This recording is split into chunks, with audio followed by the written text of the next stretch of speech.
Everyone, my self Rahul गुनावर और आज हम बात करेंगे मेडिएटर ऑफ इन्फ्लामेशंस के बारे में। पैथोलॉजी का बहुत शानदार टॉपिक है mediators, inflammation of mediator of inflammation. ये अक्सर हर एग्ज़ाम पॉइंट के हिसाब से एक इम्पॉर्टेंट है जो अक्सर एग्ज़ाम में पूछा जाता है। तो इस वीडियो के अंदर दो तरह की वीडियो बनेंगे मेडिएटर ऑफ इन्फ्लामेशन पे। ये फर्स्ट वीडियो है, अगला वीडियो भी बनाएंगे इसका। इस वीडियो के अंदर अपन ब्रीफली पढ़ेंगे चीज़ें और अगले वीडियो बनेगा इसका जो मेडिएटर ऑफ इन्फ्लामेशन का, उसके अंदर डिटेल से सारी चीज़ें पढ़ी जाएगी। तो वो थोड़ा वीडियो बड़ा होगा, ये थोड़ा उससे थोड़ा छोटा है। इसके अंदर ब्रीफली देख लेते हैं अपन कि जनरली तो मतलब एक तरह का ओवरव्यू मिल जाएगा इससे कि जो मेडिएटर ऑफ इन्फ्लामेशन है ये होता क्या है। तो इसके अंदर अपन मेडिएटर ऑफ इन्फ्लामेशन के अंदर इसकी प्रॉपर्टीज़, इसके सोर्स, इसके मेडिएटर्स और इसके फंक्शन या मेन एक्शंस के बारे में बात करेंगे। सबसे पहले तो मैं बात करता हूं कि मेडिएटर ऑफ इन्फ्लामेशन है ये होता क्या है। तो ये एक तरह का केमिकल सब्सटेंट है जो मेडिएटेट करता है, जो एक तरह का एक्यूट इन्फ्लामेशन को या एक्यूट इन्फ्लामेशन के प्रोसेस को जो मेडिएट करता है उसको बोला जाता है mediator of inflammation. Correct. Property की अगर बात की जाए तो पहली प्रॉपर्टी ये है कि या तो ये जो मेडिएटर है ये या तो सेल से रिलीज होते हैं या फिर प्लाज्मा प्रोटीन से रिलीज होते हैं या ड्राइड होते हैं। जो सेल से जो ड्राइड होते हैं मतलब 5 तरह की प्रॉपर्टी पढ़ेंगे। पहली प्रॉपर्टी ये है कि ये जो मेडिएटर है ये सेल और प्लाज्मा प्रोटीन से ड्राइड होते हैं और रिलीज होते हैं उनसे। जो सेल्स ड्राइड मेडिएटर की अगर बात करें और दूसरा होता है plasma protein dried mediator.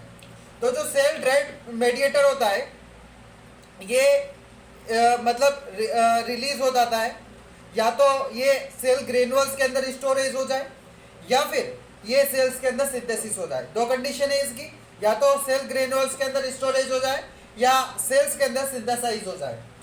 Next है, ये तो थी बात प्लाज्मा प्रोटीन मेडिएटर के बारे में। अब मैं बात करूंगा कि प्लाज्मा प्रोटीन मेडिएटर, ये प्लाज्मा प्रोटीन मेडिएटर क्या है। ये एक इसकी जो कॉमन साइट है वो लीवर है हमारी। करेक्ट। और ये अब जब रिलीज हो जाता है हमारी लीवर से तो रिलीज हो जाने के बाद में इसको एक एक्टिवेशन की रिक्वायरमेंट होती है। करेक्ट। सेकंड प्रॉपर्टी है इसकी इन्फ्लामेशन की कि मेडिएटर की कि सभी तरह की जो मेडिएटर है ये एक कहने का मतलब ये हुआ कि रेस्पॉन्स टू सर्टेन स्टिमुलाई। मतलब ये है कि इन जो सभी तरह के जो मेडिएटर हैं इनको जब एक पर्टिकुलर स्टिमुलाई अपन मिलेगी या पर्टिकुलर स्टिमुलाई मिलती है तभी ये क्या है रेस्पॉन्स करते, वैसे ये रिलीज नहीं हो पाते। करेक्ट। जब इनको स्टिमुलाई मिलेगी तभी ये रिलीज होंगे, वैसे रिलीज नहीं होते। जैसे मान लो हमारी जो इंजरी हो जाती है हमारे और जो इंजरी हो जाती है अगेंस्ट और जो एंटर हो जाती है बॉडी के अंदर, अगर उसकी वजह से भी ये रिलीज हो सकते हैं। सेकंड कंडीशन ये है कि अगर डैमेज टिश्यू है, अगर टिश्यू के अंदर डैमेज आ गया तो उसको स्टिमुलाई तो अगर वो स्टिमुलाई देगा जिसकी वजह से भी ये मेडिएटर रिलीज हो सकते हैं। मैंने क्या कहा कि अगर कोई भी किसी भी तरह के जो टिश्यू अगर डैमेज हो जाता है तो उससे कुछ सर्टेन जो मेडिएटर है जो स्टिमुलाई है वो रिलीज होंगे और जिनसे भी ये मेडिएटर रिलीज हो सकता है। थर्ड जो प्रॉपर्टी है इसकी, ये डिफरेंट टारगेट पे एक्ट करता है। कैसे एक्ट करता है मैं बता देता हूँ आपको कि ये जो सेल्स इनको बनाते हैं उन पे ये एक्ट करता है या फिर कोई बॉडी के जो अदर सेल्स होते हैं उन पे भी एक्ट कर देता है, मतलब एक डिफरेंट टारगेट पे अटैक करता है। नेक्स्ट प्रॉपर्टी है इसकी रेंज ऑफ एक्शन। ये बहुत सारी तरह के एक्शन शो करता है मेडिएटर। जैसे कोई भी किसी भी तरह की वेस्कुलर की प्रॉपर्टी के लिए भी एक्शन करता है, फीवर के लिए, पेन के लिए, डैमेज के लिए, वासोडाइलेशन के लिए और कीमोटैक्सिक के लिए, इन सभी के लिए ये एक्शन करता है।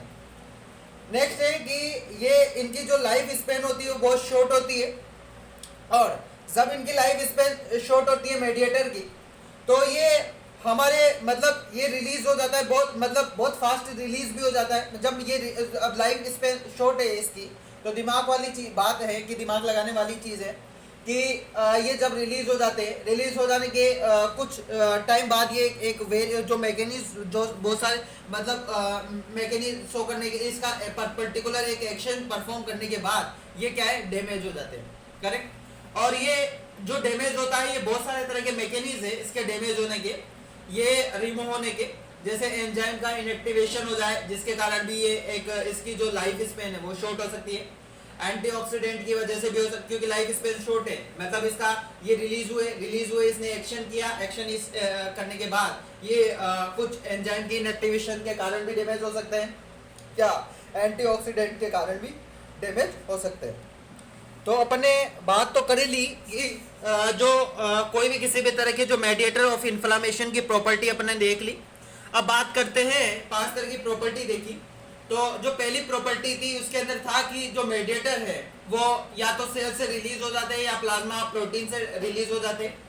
तो अब अपन ने फिर उसके अंदर देखा था कि सेल्स के अंदर देखा था कि वो या तो मतलब 2 कंडीशन थी, या तो वो सेल्स ग्रेन्यूल्स के अंदर स्टोरेज हो जाए या फिर वो सेल के अंदर सिंथेसाइज हो जाए।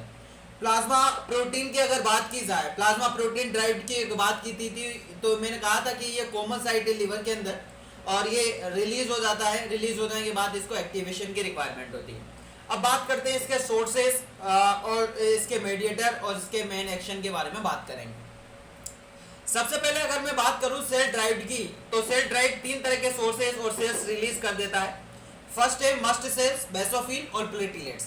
सेकंड सेल्स रिलीज करता है प्लेटलेट्स और थर्ड रिलीज करता है ये इन्फ्लामेशन सेल्स। तो 3 तरह के सोर्स हो गए इसके सेल ड्राइव के। जो मस्ट सेल्स होता है ये रिलीज कर देता है एक मेडिएटर, हिस्टामिन मेडिएटर रिलीज कर देता है, और जो प्लेटलेट्स हैं ये रिलीज कर देता है एक सीरोटोनिन मेडिएटर, और इन्फ्लामेशन सेल्स है ये बहुत सारे तरह के मेडिएटर रिलीज करता है जैसे प्रोस्टाग्लैंड है, ल्यूकोट्राइन्स हैं, लाइसोजाइम एंजाइम्स हैं, प्लेटलेट्स एक्टिवेटिंग फैक्टर है, साइटोकाइनिन्स हैं, और इसके अंदर भी एक इंटरल्यूकॉन्स, ये एक बड़ा टॉपिक है, इसको डिटेल में पढ़ेंगे, इसका भी एक सेपरेट वीडियो बनाऊंगा मैं। अब बात करते हैं इनके मेन एक्शन के बारे में। जो हिस्टामिन की अगर बात की जाए, इसका जो मेन एक्शन है ये एक देखो 3-4 तरह के जो मेडिएटर है जिनका काम है परमिबिलिटी को बढ़ाना। कौन को सेल की परमिबिलिटी को बढ़ाना। देखो एक तो हिस्टामिन है, एक सीरोटोनिन है, एक ल्यूकोट्राइन्स है और एक प्लेटलेट्स एक्टिवेटिंग फैक्टर है। मतलब एक को छोड़ के एक है कि नहीं, ऐसे याद कर सकते हैं। मतलब हिस्टामिन, सीरोटोनिन, ल्यूकोट्राइन और प्लेटलेट्स एक्टिवेटिंग फैक्टर, ये चारों के चारों परमिबिलिटी ऑफ सेल्स बढ़ाते हैं। प्रोस्टाग्लैंड है वासोडाइलेशन में हेल्प करता है, करेक्ट। और जो अगर ये लाइसोजाइम एंजाइम की बात करें तो ये एक टिश्यू डैमेज में इसका जो फंक्शन है वो टिश्यू डैमेज करता है। साइटोकाइनिन की अगर बात की जाए तो इसका जो एक्शन है वो फीवर के अंदर है। तो ये सारी चीजें अपन ने बात करी सेल ड्राइव की। अब बात करते हैं प्लाज्मा प्रोटीन ड्राइव की। प्लाज्मा प्रोटीन ड्राइव भी 3 तरह के सोर्सेज हैं और 3 तरह के जो सोर्सेज रिलीज करता है। फर्स्ट है क्लोटिंग फैक्टर और फिब्रिनोलाइटिक सिस्टम, और सेकेंड है काइनिन सिस्टम, और थर्ड है कॉम्प्लीमेंट्री सिस्टम। जो अब फिब्रिनोलाइटिक नाम से पता चल रहा है, लाइटिक का मतलब होता है ब्रेकडाउन, करेक्ट। किसका? फिब्रिन का, करेक्ट। तो ब्रेकडाउन ऑफ फिब्रिन भी बोल सकते हैं फिब्रिनोलाइटिक सिस्टम को, या ऐसा भी बोल सकते हैं कि फिब्रिन का स्प्लिट हो रहा है, टूट रहा है फिब्रिन का प्रोडक्ट, है कि नहीं। फिब्रिन का जो प्रोडक्ट है वो टूट रहा है तो फिब्रिन स्प्लिट प्रोडक्ट भी बोल सकते हैं। सेकेंड है काइनिन सिस्टम, ये रिलीज कर देता है, जो मेडिएटर रिलीज करता है ये काइनिन और ब्रेडिकाइनिन रिलीज कर देता है। और जो कॉम्प्लीमेंट्री सिस्टम की बात करें तो ये मेडिएटर रिलीज करता है एनोफाइलोटॉक्सिन। अब इन तीनों की अगर बात की जाए, क्लोटिंग फिब्रोलाइटिक सिस्टम, काइनिन सिस्टम और कॉम्प्लीमेंट्री सिस्टम, इनके जो मेडिएटर है ब्रेकडाउन, इसका मेडिएटर है ब्रेकडाउन ऑफ फिब्रिन, इसका काइनिन सिस्टम का काइनिन और ब्रेडिकाइनिन, और कॉम्प्लीमेंट्री सिस्टम का एनोफाइलोटॉक्सिन। ये सारों के सारे अगर बात की जाए ये सारे के सारे परमिबिलिटी को बढ़ाने का काम करते हैं, जबकि यहाँ पे ऐसा कुछ नहीं था। यहाँ पे ये जो 4 थे ये 4 परमिबिलिटी बढ़ाते हैं, हिस्टामिन, सीरोटोनिन, ल्यूकोट्राइन्स और प्लेटलेट्स एक्टिवेटिंग फैक्टर, ये परमिबिलिटी बढ़ाते हैं। ये फीवर के लिए एक्शन करता है, और ये अगर बात की जाए टिश्यू डैमेज में लाइसोजाइम एंजाइम ये करता फंक्शन शो करता है, और प्रोस्टाग्लैंड है वासोडाइलेशन में ये करता है। तो इससे इस वीडियो से आपको एक तरह का ओवरव्यू मिल गया कि किस तरह से जो मेडिएटर ऑफ इन्फ्लामेशन होता है उसकी कैसी प्रॉपर्टी होती है, उसके सोर्स, उसके मेडिएटर, उसके फंक्शन के बारे में बात करेंगे। अगले वीडियो के अंदर मैं डिटेल से इन सभी के बारे में डिटेल से एक एक चीज़ें बताऊंगा और डिटेल से सारी चीज़ें अपन देखेंगे। आशा करता हूं कि ये वीडियो आपको पसंद आई हुई होगी। अगर ऐसा हुआ है तो please like share and subscribe my medicos studio YouTube channel, और जो इसके नोट्स है वो अपने टेलीग्राम चैनल पे मैं अपलोड कर दूंगा, वहाँ से आप देख सकते हो। करेक्ट। Thank you.